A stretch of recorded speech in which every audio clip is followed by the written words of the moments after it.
यहां पर अगले 6 साल में क्या पोजीशन होने वाली है। सबसे बड़ी चीज यह है कि क्या आगे सेम पोजीशन ऐसी हो सकती है जो हमने 1929 में देखी, 30 में देखी, 31 में देखी, 32 में देखी, वो जो ड्रास्टिक फॉल हमने देखा, या 2008 से 2013 के बीच देखा, या 2000 से लेकर 2004 के बीच देखा। तो आपको कोई भी टूल ऐसा प्रेडिक्ट नहीं कर सकता सिवाय एस्ट्रोलॉजी के। अब देखिए यहां पर क्या हो रहा है। आगे जब हम चलेंगे, ये नवंबर 2026 का चार्ट है, ये 16 नवंबर का चार्ट मैंने निकाला है। ये मुझे ज्यादा खतरनाक लगा इसलिए मैंने निकाल दिया, अदरवाइज 1 नवंबर से ही बाजार में संभल जाना चाहिए। जिस दिन जुपिटर चेंज हो जाएंगे, जुपिटर 30 अक्टूबर को चेंज होंगे, जुपिटर यहां पर केतु के नक्षत्र में आ जाएंगे। जुपिटर केतु के नक्षत्र में, इस चार्ट में देखिए मंगल राहु केतु केंद्र में, जुपिटर केतु के नक्षत्र में, ये सिचुएशन अच्छी नहीं है। जुपिटर शनि के साथ 6 एक्सिस में आ जाएंगे। यहां पर बाजार में रहना फाइनेंशियल गुनाह करने जैसा हो जाएगा। यहां पर रिस्क ज्यादा है, रिवार्ड कम है, यहां से बाजार गिरना शुरू हो जाएगा। ये डेट नोट रखिएगा अपने पास, यहीं से फॉल शुरू होगा और लंबे वाला फॉल शुरू होगा। हमारे यहां पर नहीं फॉल शुरू होगा, पूरी दुनिया यहां से गिरेगी, क्योंकि ये जो एनर्जी है ये बहुत नेगेटिव एनर्जी है। मंगल का राहु केतु एक्सिस में आ जाना, और मंगल यहां पर देखेंगे 1 डिग्री पे है, यहां पर मंगल 1 डिग्री पे है, राहु यहां पर देखेंगे तो राहु भी 1 डिग्री पे है। ये 180 डिग्री का एक्सिस है, इसलिए मैंने ये चार्ट निकाला कि मैं 16 नवंबर का एग्जैक्ट डेट, ये बाजार इस दिन आपको गिरता हुआ ही नजर आएगा। इस दिन सवाल ही नहीं पैदा होता कि बाजार जो है वो आगे ग्रीन कैंडल दे जाए। यहां से बाजार में गिरावट 48 घंटे आगे पीछे का लेके चलिएगा, क्योंकि कई बार क्या होता है कि जिस अर्थ के जिस हिस्से में हम हैं वहां पर कुछ ना कुछ डिग्रिकली 1 आधी डिग्री का फर्क आ जाता है। 48 डिग्री का जो डेट्स दी गई हैं, 48 आवर्स का प्लस माइनस लेके चलिएगा, लेकिन यहां पर बाजार नेगेटिव है। ये जनवरी 2027 का चार्ट है। जुपिटर इन द नक्षत्र of the Ketu, Rahu Mars and Jupiter in the 6th axis. यहां पर देखेंगे शनि मंगल 6th एक्सिस पे है, 12 राशि पे शनि होंगे, मंगल 5 पे आ जाएंगे। केतु गुरु जो है वो मंगल के साथ है, ये एक्सिस अच्छा नहीं है, और गुरु अगेन केतु के नक्षत्र में है।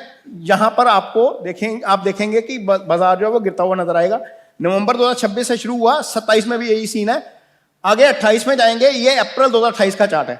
मैं जनवरी का भी निकाल सकता था, जनवरी में भी सेम पोजीशन है, लेकिन अप्रैल 2028 मुझे ज्यादा खतरनाक लगा, क्योंकि यहां पर देखिए शनि मंगल सूर्य केतु राहु, 5 नेगेटिव प्लैनेट केंद्र में, एक दूसरे के केंद्र में 5 नेगेटिव प्लैनेट आ गए, और गुरु जो है वो राहु के साथ 6th एक्सिस में। गुरु यहां पर देखेंगे कि खैर ये शुक्र के नक्षत्र में है, लेकिन 6th एक्सिस में है, और ये एक्सिस अच्छा नहीं है। केंद्र में पाप ग्रह, यहां पर आप देखिएगा, ये डेट याद रखिएगा, यहां पर हो सकता है कि गिरावट बहुत ज्यादा बढ़ती हुई नजर आए। ये एक ऐसा समय होगा जब पूरी दुनिया में हमले होंगे, आपस में कंफ्लिक्ट होगा। हो सकता है कि हम बहुत बड़ी लड़ाई की तरफ बढ़े, और ज्यादा प्रॉब्लम जो होगी वो यूरोप में होगी, ज्यादा प्रॉब्लम जो होगी वो यूरोप में होगी। हमारे एंड पे हो सकता है कि कुछ चीजें कम हो, लेकिन यदि हम इसको एस्ट्रोलॉजिकली मेजर करने की कोशिश करते हैं तो ज्यादा प्रॉब्लम मुझे यहां पर यूरोप में होती हुई नजर आती है, और दिक्कत मिडिल ईस्ट में और यूरोप में ज्यादा आएगी। लेकिन प्रभावित अल्टीमेटली हमारे बाजार भी होंगे। इसलिए मैं इसीलिए बोल रहा हूं कि जो पैसा बच्चों के लिए लगाया हुआ है, शादी के लिए लगाया, हायर स्टडीज के लिए लगाया, अपनी रिटायरमेंट के लिए लगाया, उस पैसे को यहां पर प्रोटेक्ट जरूर करिएगा। यहां पर रिस्क ज्यादा है, रिवार्ड कम है। कैश में बैठिए, डेट फंड में बैठिए, गोल्ड में बैठिए, पैसा इक्विटी में मत रखिएगा, यहां से डूब जाएगा। जनवरी 2029 का चार्ट है ये रिसर्च है, 1 जनवरी 2029 का चार्ट है। जुपिटर शनि आमने सामने आ जाएंगे। अगेन 2001 वाली पोजीशन है, जुपिटर शनि आमने सामने आ जाएंगे। ये देखिए राहु सूर्य केतु मंगल केंद्र में, जुपिटर शनि आमने सामने। शनि यहां पर नीच हो जाएंगे। जैसे उन्होंने बताया था कि एनर्जी होती है प्लैनेट की उच्च का और नीच का हो जाता है, सॉफ्टवेयर में बताया गया था। अब मैं आपको बताता हूं शनि का साइकिल क्या करता है। 1907 से शनि 12 से चले, 12-1-2 में 1914 तक चले, वर्ल्ड वॉर 1 लग गई। 1937 से लेकर 1944 तक चले, वर्ल्ड वॉर 2 लग गई सेम साइकिल में। फिर 67 से लेकर 73 तक चले, इंडिया पाकिस्तान हुआ, बांग्लादेश का क्रेशन हुआ, मिडिल ईस्ट का क्राइसिस हुआ। 96 से लेकर 2003 हमने एशिया में फाइनेंशियल क्राइसिस देखा, इंडिया पाकिस्तान कारगिल हुआ, ट्विन टावर पर अटैक हुआ, अमेरिका जो है वो अफगानिस्तान में घुसा, लादेन को पाकिस्तान में घुस के मारा। ये सारा कुछ तब हुआ जब शनि 12-1-2 पे थे। अभी शनि 29 मार्च को 12 पे आए हैं। अभी आगे चलेंगे, जैसे ही 15 डिग्री चलेंगे वो नीच अभिलाषी हो जाएंगे। जैसे ही वो नीच अभिलाषी होंगे, नीच में जब आएंगे तो बाजार चल जाए ऐसा सवाल ही नहीं पैदा होता। यहां पर बाजार में हम ड्रास्टिक फॉल देखेंगे, और जो फॉल आएगा वो लंबी अवधि के लिए है। आगे जब चलेंगे 2030 का ये चार्ट है, अगेन गुरु शनि आमने सामने है। जैसे मैंने बताया कि ये दोनों प्लैनेट ऐसे हैं जो साल भर रहते हैं एक राशि में, और 2.5 साल, 1 साल और 2.5 साल रहते हैं। लेकिन यहां पर सिचुएशन ऐसी हो रही है कि गुरु बार बार शनि के सामने आएंगे। उसका रीजन ये है कि गुरु अगले 6 साल के लिए, 7 साल के लिए, 2033 तक इसको बोल रहे हैं अतिचारी गति, लेकिन एक्चुअल में डेफिनेशन के हिसाब से अतिचारी नहीं है। आवर स्पीड बहुत ज्यादा है। जुपिटर डेली 5 आर्क मिनट की स्पीड से चलते हैं, लेकिन आज की डेट में जुपिटर की जो स्पीड है वो 12 आर्क मिनट, 13 आर्क मिनट के आसपास है। अतिचारी तब होते हैं जब वो 14 आर्क मिनट पर स्पीड से चलते हैं। तो हो क्या रहा है, वो 6 महीने में राशि बदल रहे हैं, दोबारा वापस आ रहे हैं वक्री होकर, फिर आगे जा रहे हैं। तो ये सिचुएशन क्रिएट हो रही है कि वो बार बार या तो राहु केतु एक्सिस में आ जाएंगे या शनि के सामने आ जाएंगे। ये position, Jupiter is in the सप्तक to each other with the Saturn. मास जो है वो शनि और केतु के एक्सिस में है, 6 एक्सिस में। ये जो है ये पोजीशन अच्छी नहीं है। गुरु 2 पापग्रहों के केंद्र में आ गए, गुरु शनि के सामने आ गए, मंगल केतु के साथ एक्सिस में आ गए। ये सिचुएशन अच्छी नहीं है। ये 2030 का चार्ट है। 2031 में आएंगे, देखिए अगेन गुरु राहु के साथ, वो जो मैं बता रहा हूं आपको, राहु कभी घूम रहा है, कभी गुरु घूम रहा है। राहु घूम के आएगा तो यहां पर गुरु राहु के साथ, शनि केतु के साथ, अगेन 4 पापग्रह केंद्र में आ गए, 3 पापग्रह केंद्र में आ गए, बुध पाप के साथ आकर पापी हो जाता है। तो ये एक्सिस अच्छा नहीं है। सूर्य यहां पर देखेंगे, हालांकि सूर्य महीने में बदल जाता है, लेकिन सूर्य भी इस चार्ट में शनि केतु के एक्सिस में है। ये एक्सिस अच्छा नहीं है। जो स्टडी समझ आ रही है, जो 140 साल का डाटा सर्च किया, उसको प्लैनेटरी साइकिल के साथ जोड़ा, ये जो समझ आ रहा है, ये ड्रास्टिक फॉल इंडिकेट कर रहा है। यहां पर बाजार में रहना नहीं बनता। 2032 का चार्ट देखेंगे, ये 1 जनवरी 2032 का चार्ट है।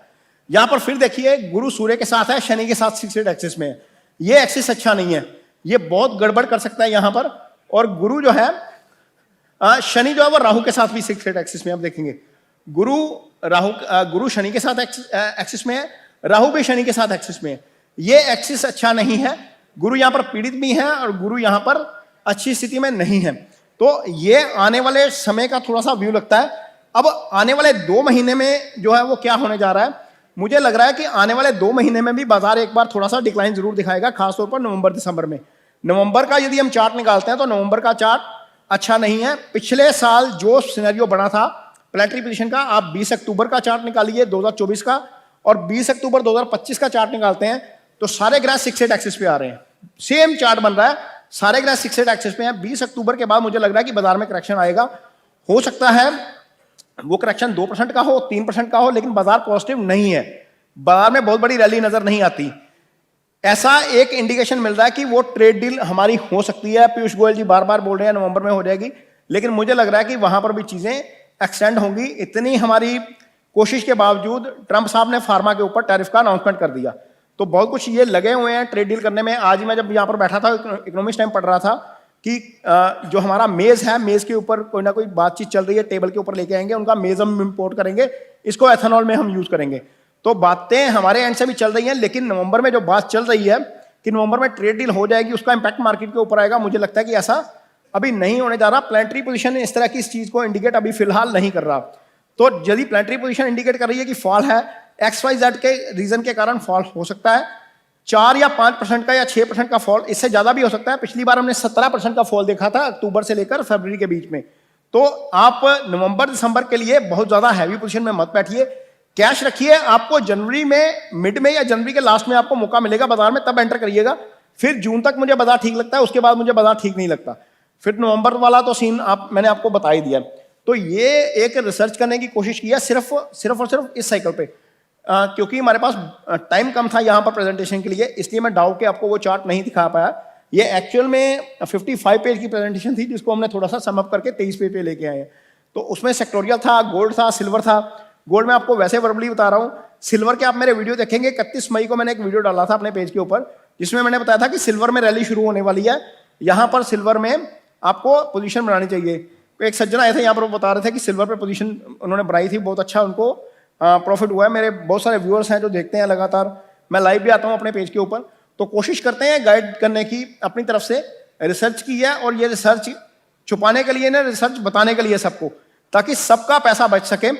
क्योंकि बहुत मेहनत से हम पैसा कमाते हैं, बचाते हैं, अपने बच्चे के लिए इन्वेस्ट करते हैं। जब वो पैसा आपने टारगेट रखा हुआ कि उसको 30 में निकालना है, 28 में निकालना है, 29 में निकालना है, यदि वो पैसा गिरेगा तो फिर अल्टीमेटली ये लाइफ भर की कमाई उड़ा के ले जाता है बाजार। तो इस कोशिश ये है, एक ईमानदार कोशिश ये है कि इसको शेयर किया जाए। मैं अपने फेसबुक यूट्यूब पेज के ऊपर भी इसको शेयर कर चुका हूं ऑलरेडी, 2008 जैसा फॉल आएगा वैसे ही ये सेम प्रेजेंटेशन उसमें दिखाई हुई है मैंने स्लाइड्स के साथ। लेकिन मैं डाउ वाली प्रेजेंटेशन लेकर भी जल्द आऊंगा, जो मैंने डाउ के ऊपर रिसर्च किया 141 ईयर्स की जो डाउ के ऊपर रिसर्च है कि प्लेनेटरी पोजीशन क्या है, किस तरीके की है और आपको बाजार में आगे कैसे संभल कर चलना चाहिए। वो तो उन्होंने बता दिया कि मंथली चार्ट के ऊपर नजर आ रहा है कि संडे आपका संक्रांति के दिन जो टॉप है या बॉटम है उसको पकड़ लीजिए, वहां से जब वो हाई तोड़े या लो तोड़े तो वही उसी हिसाब से पोजीशन बना लीजिए। वो मंथली ट्रेडिंग के लिहाज से ठीक है। यदि आपने इन्वेस्टमेंट के पर्पज से देखना है, बाजार में आप इन्वेस्टमेंट के नजरिए से, बहुत सारे लोगों के दो अकाउंट होते हैं, एक ट्रेडिंग का अकाउंट होता है, एक इन्वेस्टमेंट का अकाउंट होता है। तो यदि आपका नजरिया लंबी अवधि का है तो इस चीज को याद रखिएगा, ये टाइम को याद रखिएगा। आपको ये प्रेजेंटेशन बहुत याद आएगी जब बाजार में गिरावट हो रही होगी। यदि आप संभल गए तो फिर आप ही जो है वो विनर होंगे। पैसा कैश में रखिएगा, सेल लगने वाली है, अमेजन से बड़ी सेल आपको BSE पे NSE पे नजर आएगी। धन्यवाद।